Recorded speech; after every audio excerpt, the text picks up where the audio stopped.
하나님의 말씀 보겠습니다. 하나님 말씀 마가복음 6장 7절에서 32절까지입니다. 마가복음 6장 7절에서 31절까지 32절까지라고 그랬는데 31절까지 읽겠습니다.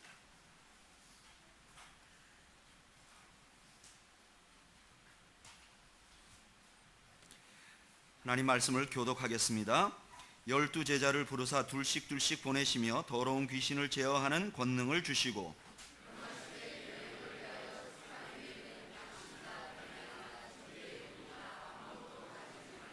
신만 신고 두보롯도 입지 말라 하시고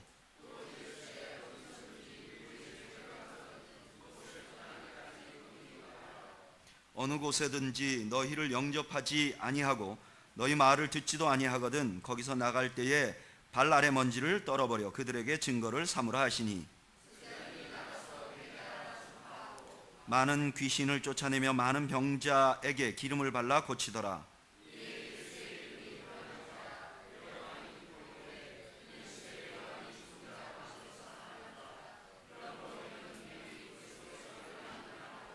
어떤 이는 그가 엘리야라 하고 또 어떤 이는 그가 선지자니 옛 선지자 중에 하나와 같다 하되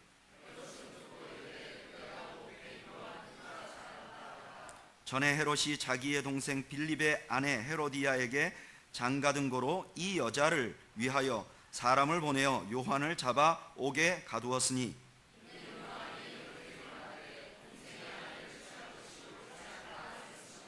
헤로디아가 요한을 원수로 여겨 죽이고자 하였으되 하지 못한 것은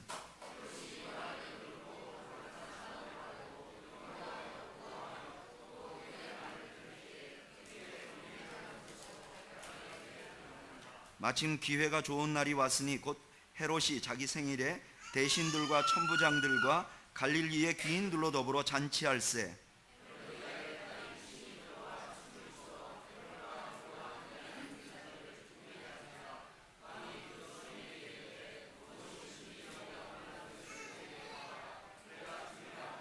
또 맹세하기를 무엇이든지 내가 내게 구하면 내 나라의 절반까지라도 주리라 하거늘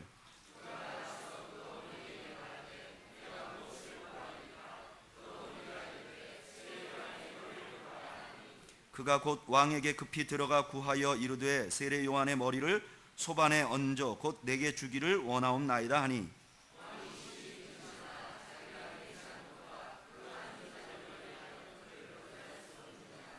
왕이 곧 시위병 하나를 보내어 요한의 머리를 가져오라 명하니 그 사람이 나아가 옥에서 요한을 목베어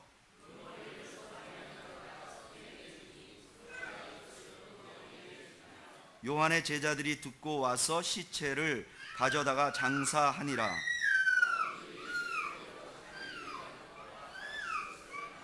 다 같이 보겠습니다. 이르시되 너희는 따로 한적한 곳에 가서 잠깐 쉬어라 하시니 이는 오고 가는 사람이 많아 음식 먹을 겨를도 없음이라. 아멘.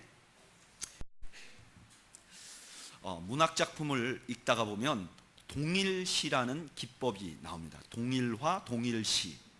이 동일시라는 기법은 어떤 것이냐면은 문학 작품에 나오는 인물들이 서로가 그 내용이 전개되면서 내가 저 사람과 동일한 인물인 것처럼 느끼는, 그렇게 만들어서 우리들에게 좀 더 편안하게 그 사람들의 성향을 이해하기 쉽게 만드는 방법이 동일화라는 기법입니다. 또 이 기법은 단순히 문학작품 안에서 일어나는 일뿐만 아니라 우리가 어떤 문학작품을 읽을 때 그 읽는 사람으로 하여금 그 문학작품 안에 있는 인물과 내가 하나가 되도록, 그래서 서로 교감이 생기도록 하는 방법을 동일시, 동일화 방법이라 이렇게 말합니다. 그런데 오늘 우리가 읽은 성경 본문에 보면 동일화가 굉장히 많이 나타나는 본문이에요. 어떤 동일화가 일어나는지 우리가 본문을 한번 살펴보겠습니다.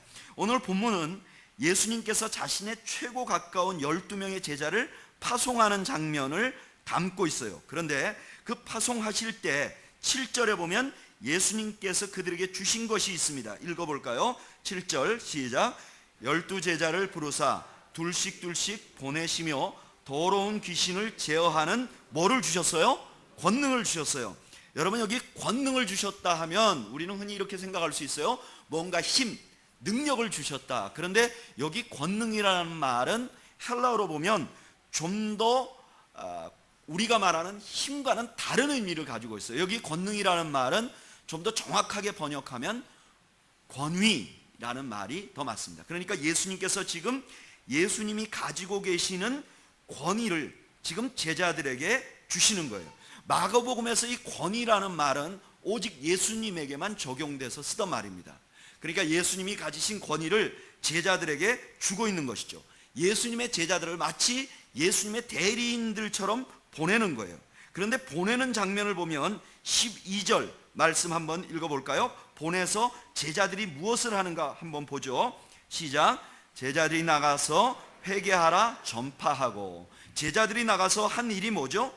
회개하라 그랬어요. 여러분, 마가복음에서 이 회개하라는 말을 한 분은 딱 한 명밖에 없습니다. 누굴까요? 마가복음 1장 15절 우리 한번 읽어볼까요?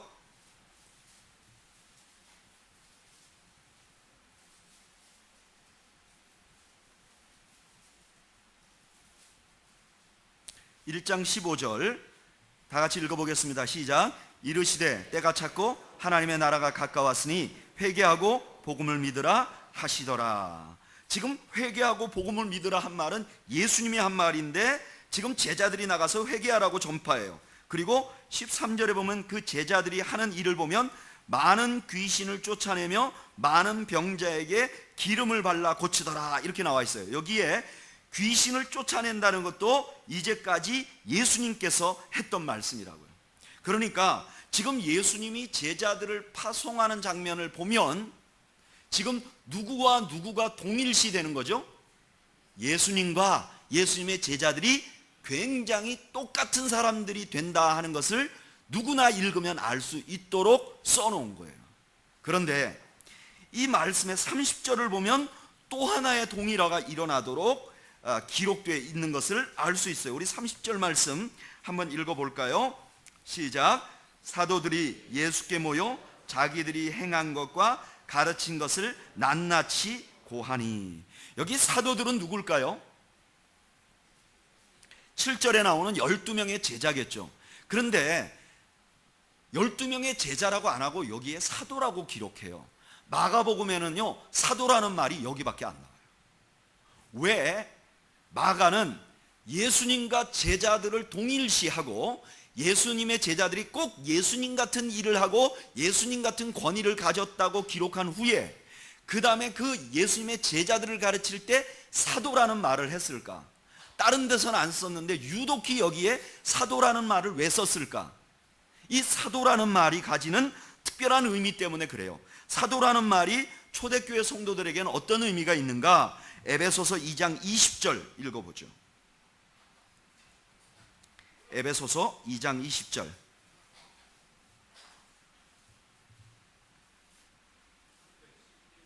(311페이지) 에베소서 2장 20절.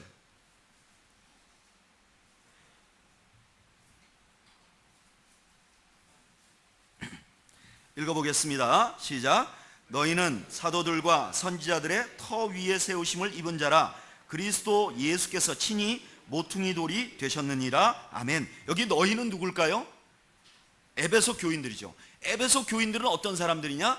사도들의 터 위에 세워진 사람들이라. 그러니까 사도는 이 마가복음이 쓰여질 당시에 교회의 대표예요. 교인의 대표예요. 사도라 이렇게 말하면 그는 교회라는 의미를 가지고 있어요. 그러면 보세요. 예수님과 제자를 동일시하고 그 다음에 제자들과 또 누구를 동일시하는 거죠? 교회를 동일시하는 거예요.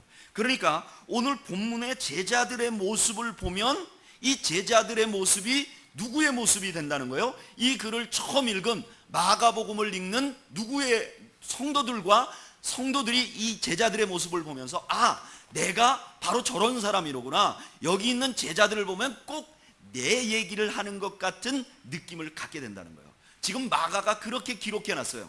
마가복음 6장 7절부터 31절까지를 읽으면 여기에 나와 있는 제자들의 모습이 내 모습과 같게 되도록 기록을 해놨단 말이에요. 그러니까 이런 본문을 읽을 때는 여기 제자들의 모습을 보면 우리가 누구 이야기라고 생각을 해야 된다는 거예요? 나의 이야기라고 생각을 해야 한다는 거예요. 그러면 오늘 제자들의 모습을 보면서 이것이 나의 이야기라고 딱 생각하는 순간 우리에게는 두 가지 놀라운 변화가 일어납니다. 어떤 변화가 일어나는가? 저를 따라 하시죠. 첫째, 놀라운 자존감이 생깁니다. 지금 오늘 이 본문에서 제자들이 우리라면 우리는 놀라운 자존감이 생긴다는 거예요. 여러분, 어떤 자존감이 생기는가? 첫째는 자신들이 얼마나 중요한 존재인지를 알게 된다는 거예요. 여러분, 초대교회 성도들을 보면 굉장히 초라한 사람들이었습니다. 초대교회 성도들은 그렇게 능력 많은 사람들이 별로 없었어요. 어떤 사람들이 모였는가? 고린도전서 1장 26절을 한번 볼까요? 고린도전서 1장 26절. 네? 263장 읽어보죠. 시작. 형제들아, 너희를 부르심을 보라. 육체를 따라 지혜로운 자가 많지 아니하며 능한 자가 많지 아니하며 문벌 좋은 자가 많지 아니하도다. 아멘. 초대교회는 어떤 사람들이 많았다는 거예요? 지혜롭지 않고 능력이 많지 않고 문벌이 좋지 않은 사람들이 많이 있었다는 거예요. 오늘날 우리가 쓰는 용어로 하면 초대교회 성도들은 많은 사람들이 어떤 사람들이었다는 거예요? 찌질이들이었다는 거예요. 그런데 그런 찌질한 사람들이 교회에 모였는데 그 사람들이 교회에 와서 막 형편이 피고 축복을 받아서 건강해지고 막 사업도 잘 되고 또 인맥도 넓어지고 그러는 게 아니라 그들은 분들이 교회에 들어오면 어떻게 되는가? 빌립보서 1장 29절 말씀 한번 읽어보죠.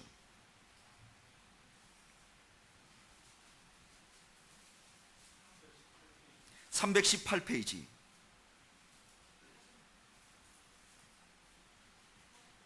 읽어보죠. 시작. 그리스도를 위하여 너희에게 은혜를 주신 것은 다만 그를 믿을 뿐 아니라 또한 그를 위하여 고난도 받게 하려 하심이라. 아멘. 교회 들어왔더니 그 다음에 고난까지 받았어요. 어려움까지 생겼어요. 그러니까 이 사람들의 몰골이 보통 어려워진 것이 아니죠. 그래서 그들이 스스로 생각할 때 자기들의 자존감이 없어지는 거예요. 돈이 있을 때 또는 건강할 때가 아니라 자꾸 잊어버리니까 자기들 자신들의 자존감이 점점 없어지는 거예요. 그런데 그런 사람들에게 오늘 우리가 읽은 본문 말씀은 이렇게 말하는 거예요. 예수님을 따르고 있는 당신들, 교회는 누구를 닮았느냐? 바로 예수님의 제자들을 닮았는데 그 예수님의 제자들이란 어떤 사람들이냐? 작은 예수님이라는 거예요. 너희들이 예수님 같은 사람들이라고 지금 오늘 본문이 성도들에게, 교회에게 말씀하는 거예요. 여러분, 예수님이 누구세요? 예수님이 하나님께서 직접 말씀하시기를 가장 기뻐하고 사랑하는 사람이라는 거예요. 너는 예수님을 향해서 너는 내 사랑하는 아들이고 내 기뻐하는 자라고 하나님이 직접 말씀하셨는데 우리가 어떤 사람이 되냐면 하나님이 그렇게 기뻐하고 사랑하는 사람이 된다는 거예요. 우리가 그런 존재라는 거예요. 별로 기쁘지 않은 모양인데 이게 얼마나 기쁜 일입니까? 여러분, 유대인들에게 있어서 다윗은 위대한 모델입니다. 위대한 왕입니다. 그런데 다윗이 그렇게 위대한 이유는 다윗이 큰 일을 했기 때문이 아니라 하나님이 다윗을 향해서 이는 내 마음에 합한 사람이라고 말했기 때문에 유대인들 모두는 다윗을 앙모하고 다윗 같은 사람이라 그러면 우쭐해질 수 있는 거예요. 그런데 오늘 성경은 우리에게 다윗 같다고 말하는 것이 아니라 우리에게 뭐라고 말하느냐? 너희들은 꼭 예수님 같다고 말하는 거예요. 여러분, 그래서 초대교회 성도들에게 또는 오늘날 우리 성도들에게 이 말씀은 말할 수 없는 기쁨과 감격을 주는 거예요. 그래서 이 말씀이 복음이에요. 우리가 어떤 일을 하고 있건 우리가 얼마를 가지고 있던 우리는 작은 예수님입니다. 그래서 우리가 어깨를 펴고 살아야 한다는 것을 여러분 믿으시기를 바랍니다. 여러분, 큰 교회, 작은 교회가 문제가 아니라 우리가 예수님을 따른다면 우리 자신이 예수 그리스도의 또 다른 모습이 되는 거예요. 우리가 작은 예수가 되는 거예요. 여러분들이 어떤 형편에 처했던 여러분들의 가치를 잊지 않는 여러분들이 되시기를 주님의 이름으로 축복합니다. 두 번째, 이 말씀은요, 그들 자신이 얼마나 중요한 일을 하고 있는지를 알게 해주는 말씀이에요. 오늘 예수님께서 전도하러 가는 제자들에게 뭐라고 말씀하시는가? 8절 말씀 한번 읽어볼까요? 읽어보죠. 시작. 명하시되 여행을 위하여 지팡이 외에는 양식이나 배낭이나 전대의 돈이나 아무것도 가지지 말며 9절 신만 신고 두 벌 옷도 입지 말라 하시고 아멘. 여러분, 이 말씀을 들으면 기분이 좋으세요? 아니면 좀 답답하세요? 답답하죠. 아니, 가서 전도하고 전도하면 복음 전하고 귀신 고치고 귀신 내쫓고 질병 고치고 이러면 그 두당 얼마씩 받아라. 그러면 얼마나 좋겠어요. 제가 지난주에 그 산에를 잠깐 가보니까 요즘에 그 초파일이라서 절이 굉장히 바쁜 때잖아요. 제가 그 절 앞에 가보니까 그 연등이 돈이 각각 다르더라고요. 그래서 산 입구에 건 연등은 10,000원, 그 다음에 절 앞으로 오면 10만원 뭐 이렇게 뛰어요. 그리고 그 대웅전 바로 앞에는 108만원, 보통 하나가 108만원. 그 다음에 말할 수 없는 기부를 하는 사람들은 뭐 특별하게 해주겠다 또 이렇게 써놨더라고요. 그러면 얼마나 좋아요. 너 가서 귀신 쫓으면 두당 100만원 이러면 좋은데, 제자들에게 말하기를 그렇게 살지 말라는 거예요. 너희들은 그런 방법으로 살아서는 안 된다는 거예요. 예수님 같이 살라는 거예요. 예수님이 안 받으셨듯이 너희도 그렇게 살라는 거예요. 그러니까 제자들에게 왜 우리에게 예수님은 이런 삶을 요구하시는가 하는 느낌이 들잖아요.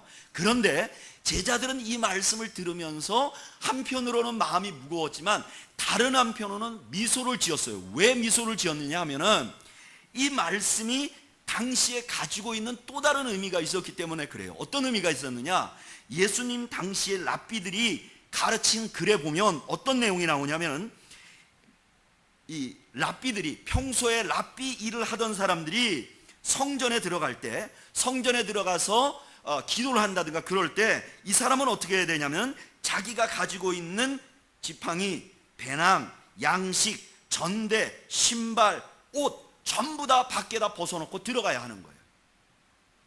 그러니까 지금 예수님께서 제자들에게 이렇게 말씀하시는 거예요. 너희들이 그런 거 가지지 말라 하니까 한편으로 들으면 그렇게 많은 것을 소유하지 말라는 의미도 있지만, 또 다른 한면으로는 너희가 지금부터 예수님 따라 사는 그 삶이라는 것의 가치가 성전에 들어가서 사는 것과 같다, 그런 가치를 가지고 있다고 지금 예수님이 말씀하시는 거예요. 그러니까 제자들은 이 삶이 어렵긴 하지만 이 삶이 가지고 있는 가치 때문에 그렇게 가치 있는 일을 하면서 살 수 있도록 주님이 부르셨다는 것을 알게 되는 거예요. 여러분, 그리스도인들의 삶도 마찬가지예요. 여러분, 그리스도인으로 사는 것, 이게 그렇게 녹록한 것은 아닙니다. 여러분, 주일날 딴 사람들 다 일하는데 우리 주일날 여기 나와서 이렇게 하면 시간을 낭비하는 것 같습니다. 그리스도인으로 살면 정직하기 때문에 거짓말 슬쩍해서 우리가 뭔가 이익을 얻을 수 있는데, 그런 이익이 올 때마다 그렇게 안 하고 살려면 더 불편할 수도 있습니다. 또 우리가 헌금을 한다든지 무슨 물질을 드린다든지 아니면 다른 것을 하나님 앞에 드리면 그것이 손해 같습니다. 그런데 지금 오늘 예수님은 우리에게 이렇게 말하는 거예요. 너희들이 하고 있는 그 그리스도인의 삶이라는 것이 너희들이 보기에는 좀 어렵고 힘든 길이지만 그 길이야말로 어떤 길이냐? 구약의 사람들이 하나님의 제사와 혹은 하나님의 성전을 섬기기 위해서 제사장들이 자기가 살던 데를 떠나서 성전에서 섬기는 일을 하는 것처럼 너희들의 삶이 그런 것임을 잊지 말라고 당부하는 거예요. 여러분, 우리가 그리스도인으로 사는 삶이라는 게 어떤 가치가 있는가? 구약의 제사장들이 성전에 들어가서 일하는 것과 똑같은 가치가 있다는 사실을 여러분 믿으시기를 바랍니다. 구약의 레위 지파들이 제사장이 되잖아요. 그러면 각각이 처한 곳에서 제사장 일을 합니다. 그러나 그 사람들이 서로 나누어서 1년에 한 차례 혹은 2년에 한 차례 정도씩 성전에 와서 섬겨요. 이 섬김을 위해서 제사장들은 얼마나 오랫동안 준비하고 기다리는지 몰라요. 그리고 그 성전을 섬기고 나서 다시 자기 고향으로 돌아가면 이 사람에게는 성전에서 섬겼던 그것이 말할 수 없는 자부심이 되는 거예요. 거기 가면 내가 어떤 사람이냐? 내가 성전에서 섬겼던 사람이다. 여러분, 그리스도인의 삶이라는 게 그런 거라는 거예요. 외부 사람들이 볼 때는 별거 아닌 것 같고 희생하는 것 같고 아무것도 없는 것 같지만 우리의 삶이라는 것이 주님이 우리에게 말씀하시길 너희들의 삶은 성전에서 섬기는 그 옛날 제사장들이 그렇게 자랑스러워하던 삶이 바로 너희들의 삶이라고 오늘 본문이 말씀하고 있는 것이에요. 여러분, 교회 주일날 나오면서 자부심을 갖기 바랍니다. 정직하게 살면서 자부심을 갖기 바랍니다. 내가 그리스도를 위하여 희생하면서 그것으로 자부심을 갖는 여러분들이 되시기를 주의 이름으로 축복합니다. 짐 엘리어트라고 남미로 선교사를 가서 가자마자 죽으신 분이 있어요. 그런데 이분이 선교사로 떠날 때 이분이 굉장히 뛰어난 분이란 말이에요. 그런데 선교사로 떠날 때 사람들이 다 그랬어요. 왜 그렇게 멍청한 일을 하느냐, 왜 그렇게 바보 같은 삶을 사느냐. 그랬더니 짐 엘리어트가 이렇게 말했어요. 결코 잃어버릴 수 없는 것을 얻기 위하여 절대 간직할 수 없는 것을 버리는 자는 바보가 아니다. 결코 잃어버릴 수 없는 것을 얻기 위하여 절대 간직할 수 없는 것을 버리는 자는 바보가 아니다. 여러분, 그리스도인들이 우리가 예수 믿는 방법으로 사는 것이 결코 바보가 아님을 여러분 믿으시기를 바랍니다. 세상 사람들이 볼 땐 이해할 수 없지만 결코 바보가 아닙니다. 우리는 결코 얻을 수 없는 걸 포기해버리고 결코 잃을 수 없는 것을 택하는, 지금 주님께서 우리의 삶에 그런 자부심을 가지라고 말씀하고 있는 거예요. 세 번째, 어떤 말씀을 하시는가? 우리가 얼마나 엄청난 잠재력을 가진 존재임을 알려준단 말이에요. 예수님께서 사역을 가는 제자들에게 권능을 주셨어요. 제자들은 그 권능을 받아서 귀신을 쫓아냈습니다. 그리고 병자를 고쳤어요. 여러분, 우리는 그렇게 할 수 있을까요, 없을까요? 우리는 그렇게 할 수 있을까요, 없을까요? 여러분, 예수님께서 제자들에게 그 권능을 주셨다는 것은 우리들에게도 주셨다는 의미라는 사실을 믿으시기를 바랍니다. 우리가 하나님의 일을 수행하면요, 하나님께서 그에 걸맞는 권세를 주세요. 저는 목회자가 돼서 한 번도 하나님, 나는 병을 낫게 해주는 목사가 되게 해주십시오 이렇게 기도한 적이 없거든요. 우리 어머니는 그렇게 기도했어요. 우리 아들이 병 낫게 해주는 그런 목사가 되게 하다. 근데 저는 그렇게 기도한 기억이 없는데요, 제가 목회를 하다 보면 아픈 아이들이나 또는 좀 불편한 분들을 위해서 기도하면 종종 낫는 경우가 있어요. 그거는 제가 권위가 능력이 있는 게 아니라 목회를 하기 위해서 누가 도우시는 거죠? 하나님이 도우시는 거죠. 하나님이 특별한 은혜를 주시는 것이죠. 야고보서 5장 14절에 보면 이런 말을 해요. 너희 중에 병든 자가 있느냐? 그는 교회 장로들을 청할 것이요 그들은 주의 이름으로 기름을 바르며 그를 위하여 기도할지니라. 여기 보면요, 은혜 받은 사람을 청하라, 혹은 신유의 은사를 가진 사람을 청하라고 안 그래요. 장로님은 직무를 수행해야 되는 거예요. 그 직무를 수행하기에 걸맞게 하나님이 은혜를 준다는 거예요. 하나님이 권위를 준다는 거예요. 우리가 그리스도인답게 살려고 몸부림치면 하나님께서 우리에게 권세를 주신다는 거예요. 능력을 주신다는 거예요. 그러므로 우리가 우리 안에 하나님께서 많은 능력의 잠재력이 있다는 사실을 우리가 믿어야 합니다. 여러분, 가장으로서 가정을 다스리게 하기 위해서 하나님께서는 가장들에게 특별한 축복권을 주셨어요. 저는 오늘 유아 세례 받는 분들, 부모님들에게 아이들을 위해서 축복하며 기도하는 것을 잊지 말라고 그랬어요. 오늘 여기 나오신 분들 중에 집안의 가장 되시는 분들은 각 가정의 자녀들을 위하여 축복하며 기도하는 일을 잊지 마시기 바랍니다. 하나님께서 여러분들에게 그런 은혜를 주셨어요. 여러분들 중에 내가 꼭 집안의 가장이 아니더라도 여러분들이 믿지 않는 직장에 가서 있어서 나 혼자 믿는 분들이 있습니까? 여러분, 거기에 간 이유는 내가 그 직장을 축복하라는 하나님의 은혜인 줄로 믿으시길 바랍니다. 거기서 내게 주신 축복권으로 그들을 빌고 그들에게 은혜를 끼치도록 하나님 앞에 기도하면 하나님께서 나를 통하여 그들을 복 주실 줄로 믿습니다. 그런 권세를 주신 거예요.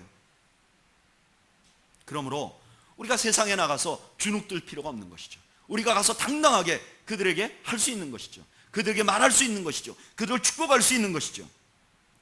그러나 그럼에도 불구하고 우리가 교만할 수는 없는 것이죠. 왜 그렇죠? 그 모든 것을 누가 주시니까요? 하나님이 주시니까. 여러분, 우리 자신이 작은 예수입니다. 그래서 우리 자신은 자신으로만도 하나님 앞에 가치 있는 존재고, 그리고 내가 그리스도인으로 살아가는 것도 가치 있는 것이고, 그리고 하나님께서는 내가 그리스도인 됨과 동시에 나에게 많은 능력을 주셨어요. 우리가 주님의 제자라는 말은 그 모든 것을 포함하고 있다는 사실을 믿으시는 여러분들이 되시기를 바랍니다. 저를 따라하시죠. 나는 주님의 제자이다. 나는 작은 예수다. 여러분들 모두가 작은 예수님을 잊지 않는 여러분들이 되시기를 축복합니다. 우리가 제자라는 사실을 알게 되면 이처럼 우리의 자존감이 높아집니다.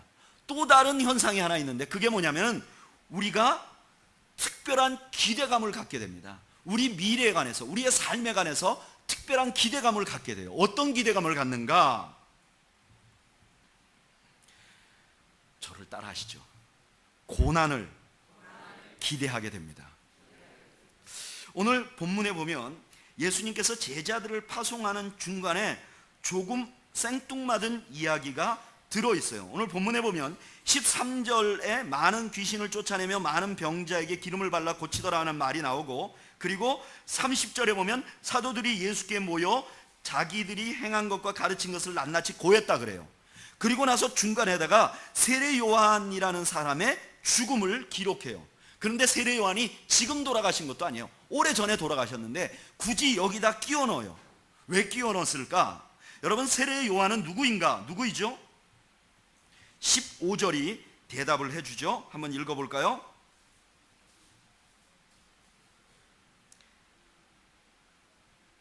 읽어보죠. 시작. 어떤 이는 그가 엘리야라 하고 또 어떤 이는 그가 선지자니 옛 선지자 중에 하나와 같다 하되, 이건 누구에 대해서 얘기하는 거죠?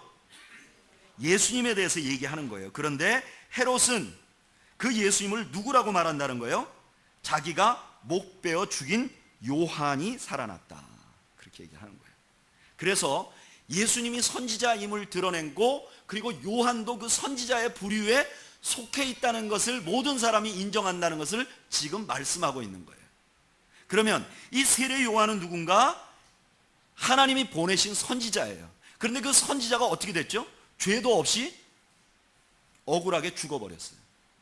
지금 왜 이 일을 기록하는가? 지금 여기에 예수님께서 제자들을 어떻게 하는가? 파송하고 있어요. 선지자는 누군가? 하나님이 파송한 자예요. 예수님의 제자들은 누군가? 예수님에게 파송받는 사람이에요. 하나님이 파송한 세례 요한이 죽었어요. 그러면 예수님이 파송한 제자들도 어떻게 될 거라는 게 결국은 순교할 거라는 거예요. 여러분, 이 세례 요한의 죽음에 대한 글은요, 성도들에게 이런 메시지를 주는 겁니다. 너희들은 마치 예수님 같은 존재들이 되었다. 너희들이 하는 일은 너무나 귀하다. 너희들은 정말 능력 있는 사람이 되었다. 자부심을 가지라. 그러나 너희들의 갈 길은 순교이다. 너희들의 기대는, 너희들이 해야 될 기대는 죽는 것이다. 여러분, 이 말씀은 오늘을 사는 우리들에게도 동일한 메시지를 줍니다. 여러분, 예수 믿고 부자 된다는 것을 기대하지 마십시오. 예수님은 가난하게 사셨습니다. 예수님은 부자가 아니었습니다. 여러분, 예수 믿으면 내 병이 고쳐진다고 기대하지 마세요. 예수님이 바울의 병도 안 고쳤습니다. 예수 믿으면 행복해진다고 말하지 마십시오. 인간적으로 바라보는 행복을 이룰 수도 있습니다. 반대로 우리가 예수님을 제대로 믿으면 순교의 각오를 해야 합니다.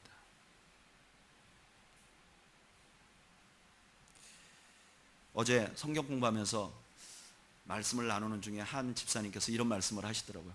그럼 목사님, 예수 믿는 건 바보같이 살라는 말입니까? 네, 맞습니다. 바보같이 살아야 합니다. 여러분, 한번 이런 생각을 해보십시오. 어떤 젊은 청년이 목사가 되기로 작정을 했습니다. 목사가 되기로 기도했습니다. 그리고 신학교를 들어갔습니다. 그리고 이분이 자기 노트에다 크게 적어서 자기의 비전을 적었습니다. 내가 몇 살이 되면 어느 정도 모이는 교회를 세워야 되겠다. 그리고 내가 연봉은 한 2억 정도 받아야 되겠다. 그 정도 큰 교회를 세우면. 그리고 외제차를 타야 되겠다. 집은 적어도 70평 정도 되는 집에 살아야 되겠다. 그 다음에 퇴직 후에는 적어도 50억 정도는 교회에서 받아야 되겠다. 여러분, 이분이 아름다운 목사님이십니까? 아름다운 목사님.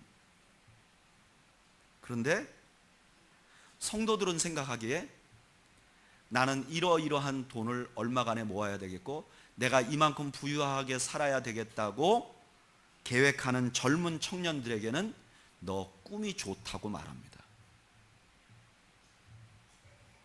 여러분, 뭔가 우리가 잘못됐죠?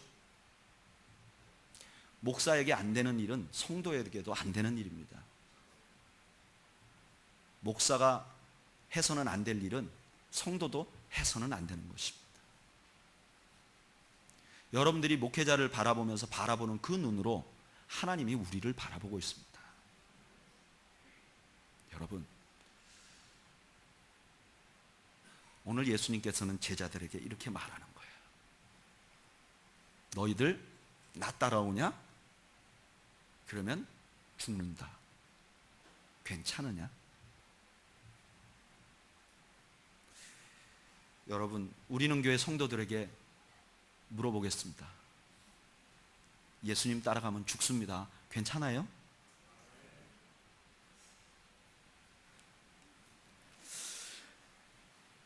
그런데 우리가 여기까지 말씀을 보면 하나 의문이 있습니다. 그럼 예수님, 그러면 이걸 복음이라고 하지 말아야지. 이게 뭐가 좋아요? 죽는데 죽는 게 좋은 사람이 어디 있어요? 이건 말이 안 됩니다. 그렇게 말할 거 아닙니까? 이게 좋은 점이 무엇입니까?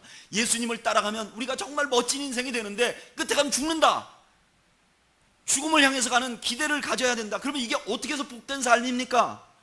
이 땅에서 죽은 것처럼 살고 결국 죽어야 한다. 이것이 어떻게 복된 삶입니까?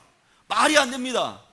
그런 사람들을 위해서 예수님께서 30절, 31절 말씀을 기록해 놓은 거예요. 우리 30절 말씀 한번 읽어볼까요? 이 이야기가 여기서 끝나지 않고 30절이 있어요. 30절 말씀 읽어보죠. 시작. 사도들이 예수께 모여 자기들이 행한 것과 가르친 것을 낱낱이 고하니, 이제 제자들이 다 하고서 왔어요. 예수님에게 낱낱이 고했어요. 그러니 31절 한번 읽어볼까요? 시작. 이르시되 너희는 따로 한적한 곳에 가서 잠깐 어떻게 하라고요? 쉬어라. 이렇게 말해요. 여러분, 여기에 한적한 곳이라는 말은 광야라는 말입니다. 그러니까 뭐라고 말하냐면은 광야에 가서 조금 쉬라고 말해요. 여러분, 광야가 쉴 만한 곳이 아니잖아요.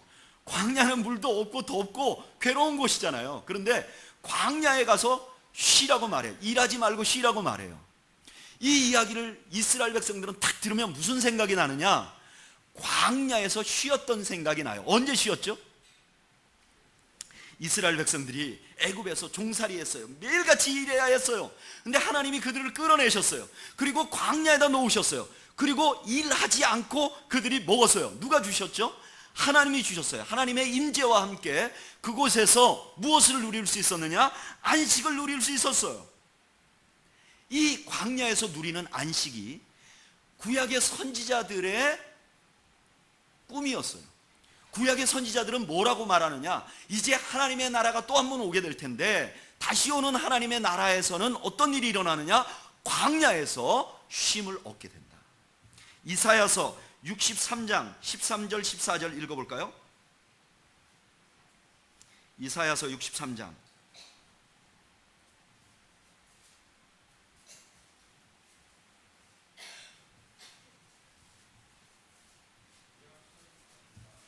(1044)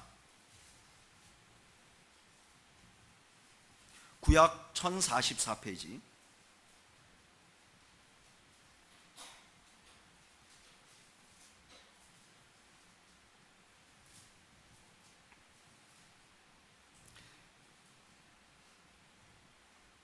읽어보죠. 시작. 그들을, 아직 다 못 찾으셨나요? 다 같이 읽어보죠. 시작. 그들을 기품으로 인도하시되 광야에 있는 말같이 넘어지지 않게 하신 이가 이제 어디 계시냐? 여호와의 영이 그들을 골짜기로 내려가는 가축같이 편히 쉬게 하셨도다. 주께서 이와 같이 주의 백성을 인도하사 이름을 영화롭게 하셨나이다 하였느니라. 아멘. 이사야는 하나님의 나라가, 새로운 하나님의 나라가 오면 어떻게 되느냐? 광야 같은 데서 가축과 같이 편히 쉬게 만들어 주겠다는 거예요. 예레미야서 31장 2절 한 곳 더 읽어보죠. 예레미야서 31장 2절.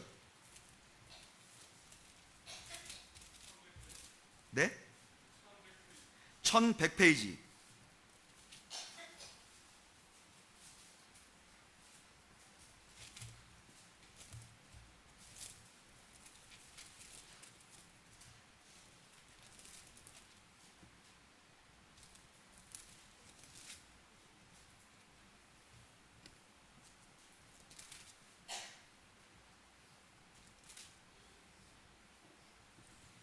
다 찾으셨나요? 읽어보죠. 시작. 여호와께서 이같이 말씀하시느니라. 칼에서 벗어난 백성이 광야에서 은혜를 입었나니 곧 내가 이스라엘로 안식을 얻게 하러 갈 때라. 아멘.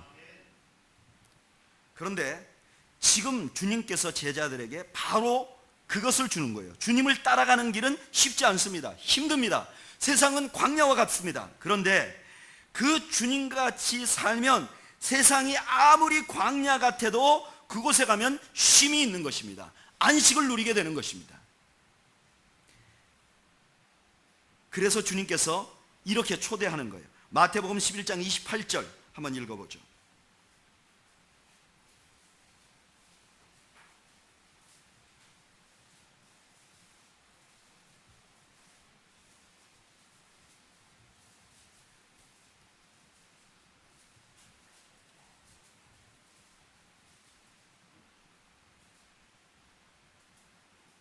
읽어보죠. 시작. 수고하고 무거운 짐진 자들아 다 내게로 오라. 내가 너희를 쉬게 하리라. 아멘. 여러분, 이런 말씀이 완전히 마음에 와닿죠. 쉬게 하리라. 아멘. 그러면 어떻게 이것을 누릴 수 있는가? 계속해서 읽어볼까요? 시작. 나는 마음이 온유하고 겸손하니 나의 멍에를 메고 내게 배우라. 자, 예수님의 멍에는 뭘까요? 십자가죠. 그 십자가를 메고 예수님을 따라 배우면, 그리하면, 계속 읽어보죠. 시작. 그리하면 너희 마음이 쉼을 얻으리니. 계속해서 읽겠습니다. 시작. 이는 내 멍에는 쉽고 내 짐은 가벼움이라 하시니라. 아멘. 제자란 어떤 사람들이냐? 예수님 닮아가서 사는 것이라는 거예요. 그런데 예수님을 닮아가면 우리가 이 땅에서 가치 있는 존재가 돼요. 그럼에도 불구하고 우리가 광야 같은 인생을 살기 때문에 이곳에서 고난을 당하고 어려움을 당하고, 그리고 궁극적으로는 내가 죽을 수도 있어요. 그런데 그런 죽을 수 있는 삶을 살면서 우리가 그 삶을 가치 있게 만들려면, 그런 삶을 살면 우리가 어떤 축복을 누리게 되는가? 그런 곳에서도 우리가 안식을 누리게 된다는 거예요. 안식은 어떻게 해서 누리게 되는가? 내가 예수님 같이 이 땅에서 그냥 그들의 말에 휩쓸려서 사는 것이 아니라 예수님이 말씀하신 것처럼, 예수님이 살아가신 것처럼 살아가면 그때 내 마음에 진정한 안식을 경험할 수 있게 된다는 것입니다. 여러분, 우리가 이 땅에서 십자가의 말씀대로 살지 않으면, 우리가 그냥 대충 세상 사람들이 말하는 대로 살면, 예수님 따라가는 제자인데 돈 많이 버는 것, 예수님 따라가는 제자인데 악착같이 사는 것, 예수님 따라가는 제자인데도 이 땅에서 번영을 이루는 것을 원하며 살아가면 우리가 이 땅을 살면서 전혀 안식을 누리지 못한다는 것이에요. 교회 나와서도 안식을 누리지 못하고, 기도하면서도 안식을 누리지 못하고, 하나님을 따라가면서도 안식을 누리지 못한다는 거예요. 그런데 오늘 본문에 나와 있는 제자들처럼 이 땅에 살면서 손해보고 억울하게 살고 결국은 순교당하는 삶을 살면서도 순교하고 죽어서도 순교하고 손해보는 삶을 살면 그때부터 우리 마음속에 안식이 생긴다는 거예요. 지금 예수님께서는 우리들에게 그런 안식의 삶으로 초대하는 거예요. 저는 사랑하는 여러분들께서 이 예수님께서 초대하시는 참다운 안식의 삶을 누리시는 여러분들이 되시기를 주의 이름으로 축복합니다. 여러분, 우리에게 안식이 없는 이유는 지금 세상이 너무 각박하기 때문이 아닙니다. 내가 꼴보기 싫은 사람들이 있기 때문이 아니에요. 우리가 이런 말씀을 보면서 우리 자신을 제자들과 동일시하면서 내가 제자들 같은 사람이다, 우리 주님이 하신, 제자들에게 하신 말씀을 내게 주신 말씀이라고 내가 받아들이고 그 다음에 나 자신을 죽이고 예수님을 위하여 헌신하고 살면, 비록 내가 살아가는 삶이 좀 텁텁하고 내가 살아가는 삶이 좀 어려워도 그 안에서 내가 참다운 안식을 누릴 수 있게 된다는 것입니다. 이것이 복음이라는 거예요. 복음이 다른 게 아니라 이것이 우리를 기쁘게 하는 복음이라는 거예요. 여러분, 저는 최근에 일을 하면서 이렇게 서울, 부산을 왔다 갔다 하잖아요. 이렇게 직장 생활 하는 것만도 쉽지 않죠. 힘이 들죠. 또 여기 와서 주일날 사역하는 것도 쉽지 않죠. 파타임을 하거나 풀타임을 하거나 목회를 하는 사람들이 목회가 쉽지 않다고 말하죠. 그런데 저는 지난 6개월 동안 말할 수 없는 안식을 경험합니다. 내려올 때도 너무너무 편해요. 올라가서도 편하네요. 좀 두고 보라지, 힘들 텐데. 이렇게 보지 마세요. 이렇게 보지 마세요. 제가 진정으로 평안을 누리게 되는 것은 우리는 교회를 통한 욕심이 전혀 없잖아요. 올라가서도 욕심이 없잖아요. 그리고 하나님이 원하는 대로 한번 살아보려고 하잖아요. 그러니까요, 마음에 불편함이 없어요. 꺼리낌이 없어요. 그러니까 육체의 피곤함은 영적인 안식이 극복하도록 만들더라고요. 여러분, 우리는 모두가 다 영적인 존재잖아요. 아무리 돼지같이 먹고 아무리 돼지같이 자도 우리 몸이 망가질 수 있잖아요. 그런데 우리 마음이 평안하면 우리가 아무리 불편한 곳에 있어도 내가 그 안에서 참다운 기쁨과 건강을 찾을 수 있잖아요. 힘을 낼 수 있잖아요. 우리 영적인 존재들이니까. 여러분, 우리는 예수님의 제자들이에요. 믿으시길 바랍니다. 우리는 예수님의 제자들이고 우리는 교회예요. 우리는 다르게 살아야 하고 다른 데서 가치를 찾아야 하고 다른 데서 유익을 찾아야 해요. 우리의 유익은, 신앙생활하면서 유익은 내가 물질적으로 얻는 것이 아니라 주 안에서 참다운 안식을 누리는 것임을 여러분 믿으시길 바랍니다. 적어도 우리는 교회 나오신 여러분들은 이 제자들에게 주신 놀라운 은혜를 여러분들 것으로 찾아 누리시는 여러분들이 되시기를 주의 이름으로 축복합니다.